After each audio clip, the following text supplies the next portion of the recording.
The Pelosi household has been making some major moves in the stock market, and at a particularly interesting time considering some bills that'll be voted on in the near future. The husband of Nancy Pelosi, Paul Pelosi, purchased 20,000 shares worth between $1 and $5 million of NVDA, one of the world's largest semiconductor companies, back on June 17th. That's according to a just released Speaker's financial disclosure form. That is, let's just be clear, a lot of money, even if you were as rich as Nancy Pelosi. Dropping that much money in one move for one individual tech company is a lot. And then wait until you find out what's been going on. At the same time, he sold 10,000 shares of Visa worth, again, between $1 million and $5 million. Sold 50 call options in Apple valued between $100,000 and $250,000. That's basically nothing for them.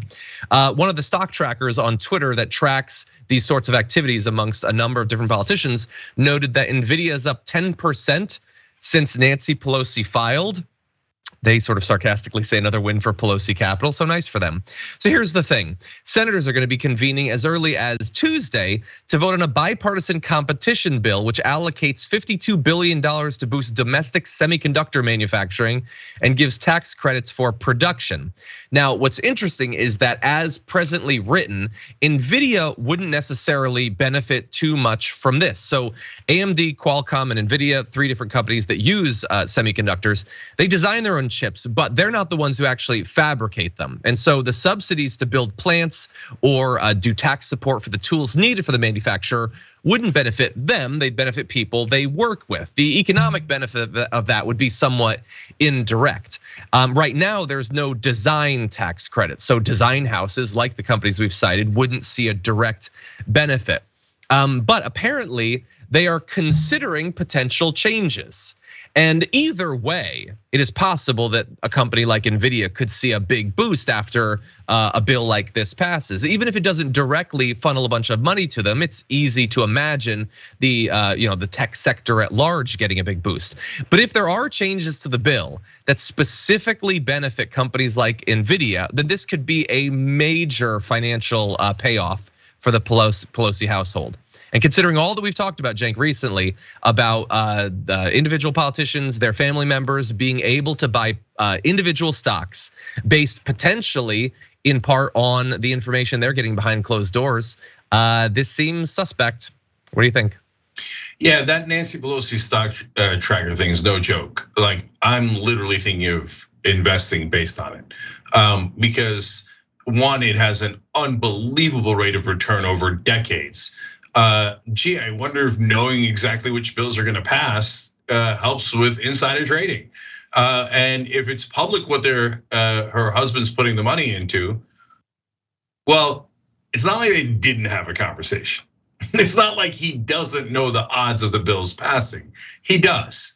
And it's not like no matter how rich you are, that you're gonna gamble $5 million without a high degree of certainty. Okay, maybe if all of us start buying the same stocks Pelosi does, it'll become so market moving that like even reporters in America might have to notice the corruption. Because normally, of course, mainstream media reporters are the very last people who would know anything about politics. So they're like, Nancy Pelosi makes money off of the things that she legislates? No! We're told she's a master legislator. No, you tell us that. You're the one who did that nonsense.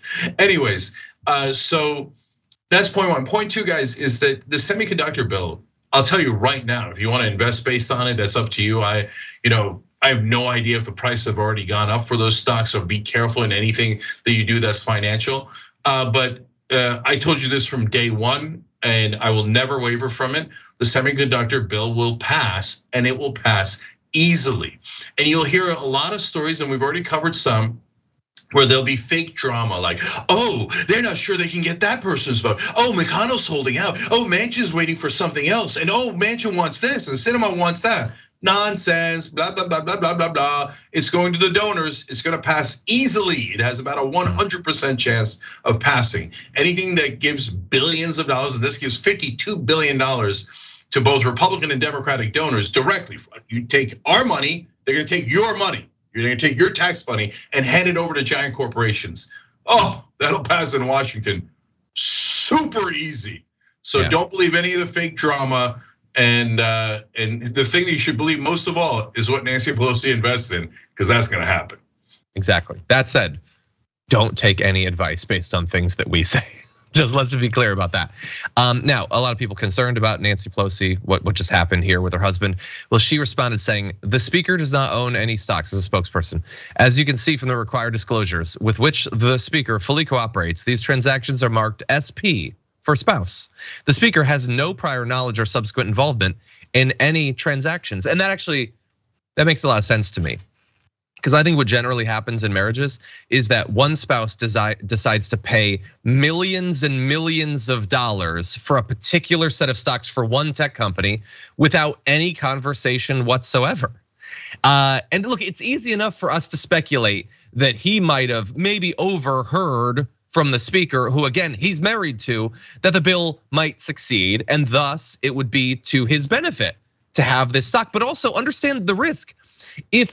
If she was sure that it wasn't going to pass, if he were to buy the stock right now, that in theory could really tank the stock price. Would he take a risk like that at this particular moment unless he had insider information? And so, look, I think you could go way beyond just worrying about spouses getting information. But the idea that they don't talk about this is as laughable as the idea that Clarence Thomas isn't talking with his wife about January 6th. Like, we get to choose if we are gullible enough, stupid enough to accept a BS explanation like that. I, for one, am not. I don't buy it. It's corruption. It shouldn't be allowed. It should literally be outlawed. It should not be up to them. We can and should regulate them when they do this. But I have a feeling, Cenk, that if anyone asks Martha Raddatz about it, she's going to accept what the distinguished speaker had to say. Yeah, the stock picks in the Pelosi household are the anti-Bruno. They talk about it. Yes, yes, yes. Okay, so my reaction to that spokesperson's comments that, her spouse's incredible track record in picking stocks based on bills that are gonna pass over decades has nothing to do with what your plain eyes are seeing. It's just coincidence. My reaction to that is, that should be the reaction of any journalist, but they all dutifully write it down. Headline, Pelosi says she had nothing to do with it. She's perfectly innocent as the driven snow. She's the greatest legislator of all time. Yeah.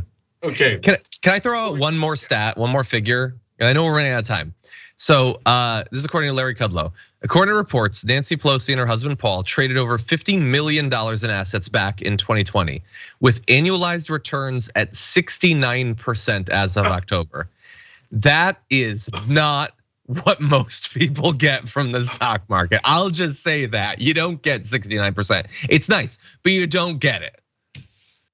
Unless you're married to the Speaker of the House, who has information on exactly how many billions of dollars are going to be transferred legally from one place to another, mainly from taxpayers to specific corporations.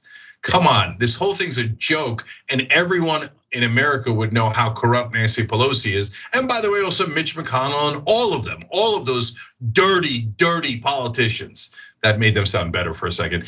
Anyway, if the press ever did their job, but the refs are constantly like, what foul? I don't see any foul.